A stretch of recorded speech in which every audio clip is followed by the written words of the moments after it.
Hey guys, how's it going? My name is Benjamin Cartwright, and today I would like to share with you guys my Red Wing Iron Ranger 8111s.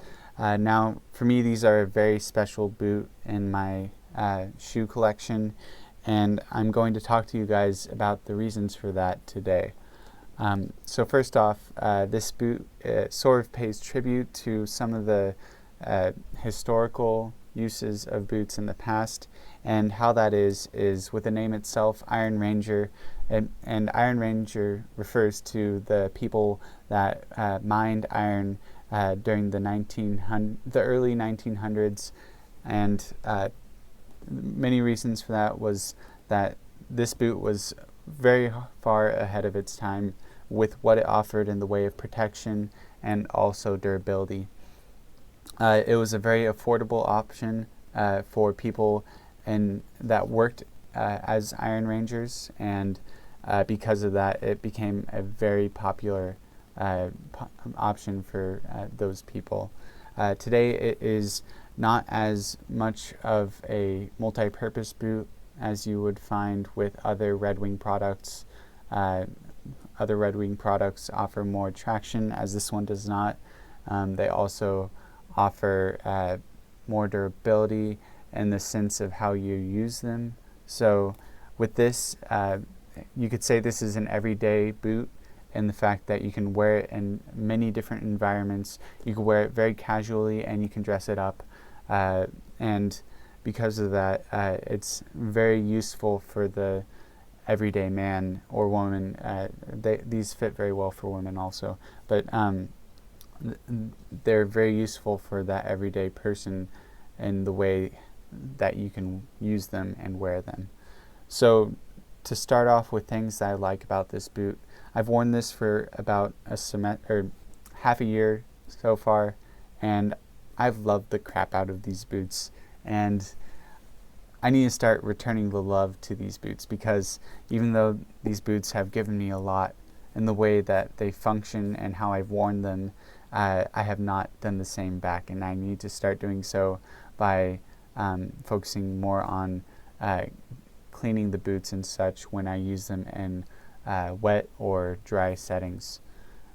So with some of the features, again, making this a more casual boot, I believe, is this feature right here. In most formal boots, you won't see a toe cap because there's no purpose of it in a formal boot. And in today's time, this would be considered somewhat of a dress casual boot because of how it's made of quality products or quality materials such as leather, and it has these really fine details with the triple stitching on the sides, and also these chrome plated rivets. So this is a very formal boot in how we see formality in today's time. So I really like this boot, not only because of the materials that Red Wing has in this, but also the craftsmanship. I believe for $300 you can't get any better with how much effort they put into this boot.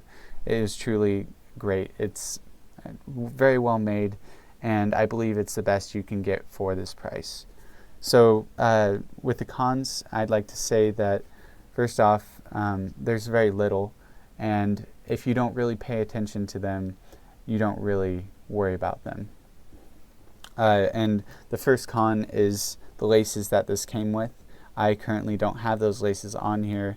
I recently made the change to these waxed canvas laces because they are flat, and also I just feel like they are easier to use than what they had on them.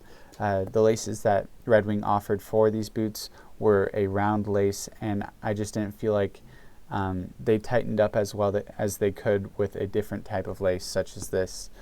These laces I didn't get from any specific website. I actually got these from a vintage shop in Leadville, Colorado.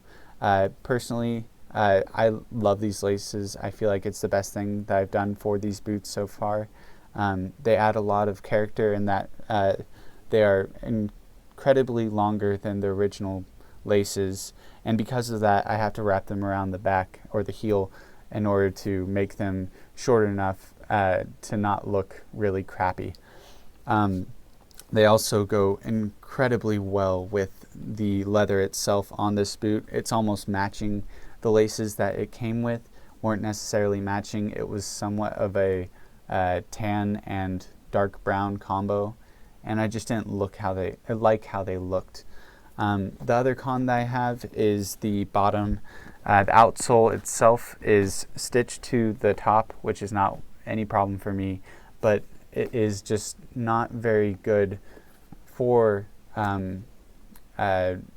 weather situations that you might run into. And by that I mean these boots are the best boot you can get if it's clear outside, if there's no ice or snow or rain on the ground. And even then, this boot offers enough traction to where if you're on a flat surface and it's raining, you shouldn't have any troubles. But I wouldn't recommend wearing these if you are in a very hilly area during months where it rains constantly, snows, or is iced over. It could be very potentially dangerous for you. But I believe that there's ways to get around that. They offer those it's like a wrap and it goes around the bottom of your shoe, and that could offer you more traction. I bet there's other ways that you can get more traction. One of the ways that I've been thinking about is once I wear these outsoles out, which will be a very long time from now, and it might be a few years, but once I do, I would like to replace them with a more durable and traction worthy outsole. Because of where I am located, I'm located in the Midwest, and weather varies constantly. It could be sunny one day and then the next it's snowing, it's like a blizzard. So obviously, even though these are the best boot you can get for the price, they're not necessarily the best boot because of that. There's a lot of things that you can get with just $50 or so, or even $100 more, and it's like 2 times better in the quality and the traction that they offer. So honestly, those are the 2 downsides that I've faced with these boots: the outsole and how the lace option that they offer for these boots, which stinks because I know that Red Wing themselves have other boots that have waxed laces. It's just a more expensive option, and because of the popularity of this boot and the price, it's not the best option for them, and I understand that and I respect that in today's time. So today I've shared with you my Red Wing 8111s. If you enjoyed this video, if it was helpful, please tell me. If it wasn't, also tell me. Leave your comments below. I'd really like to know, because this is my first video I've uploaded on YouTube. I'd like to continue doing reviews on products I own, especially quality products that I've found very useful in my everyday life. If you think that this was helpful, or if you have any suggestions as to how I can make these videos better, please leave those below and I will happily respond to you. Again, thank you and have a great day.